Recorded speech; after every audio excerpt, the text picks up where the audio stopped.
Subscribe करें हमारे YouTube channel को और बेल आइकन को प्रेस करें हमारे लेटेस्ट वीडियोस को देखने के लिए।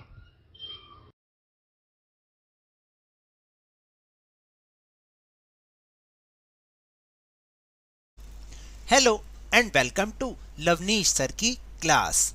तो देखिए, आज एक बहुत ही ज़रूरी इन्फॉर्मेशन देने आपको आया हूँ।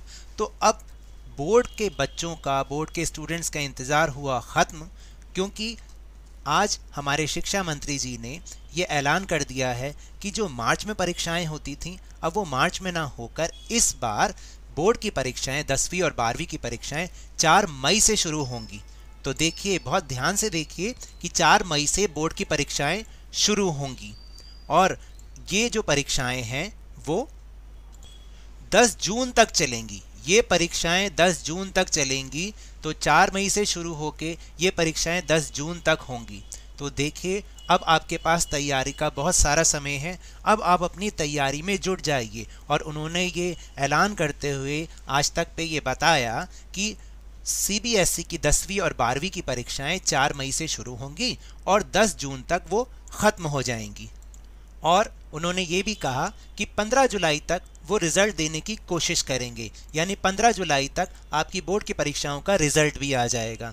तो देखिए, अब जब सब तस्वीर साफ़ हो गई है, तो अब हमें अपनी तैयारी में अभी से ही जुट जाना चाहिए। और मैं ये भी बता दूं आपको, इसके साथ साथ उन्होंने एक और ऐलान ये भी किया कि 1 मार्च से आपकी प्रैक्टिकल की परीक्षाएं शुरू हो जाएंगी। जो प्रैक्टिकल्स आपके होते थे 12वीं कक्षा के, वो 1 मार्च से शुरू हो जाएंगे।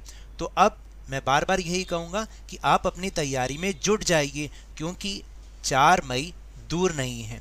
ये जो बीच का समय है आपके पास, बहुत अच्छा समय है, क्योंकि अब लगभग आपका सारा कोर्स समाप्त हो चुका है। यानी 3 महीने आप लग के तैयारी कीजिए और बोर्ड में बहुत ही अच्छे अंक प्राप्त कीजिए। तो ये तो थी जानकारी सीबीएसई ब्रेकिंग न्यूज़ की 10वीं और 12वीं की परीक्षा के बारे में।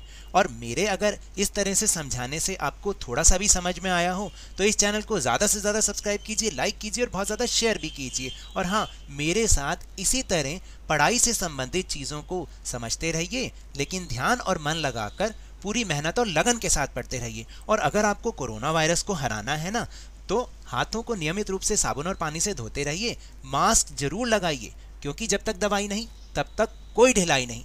धन्यवाद।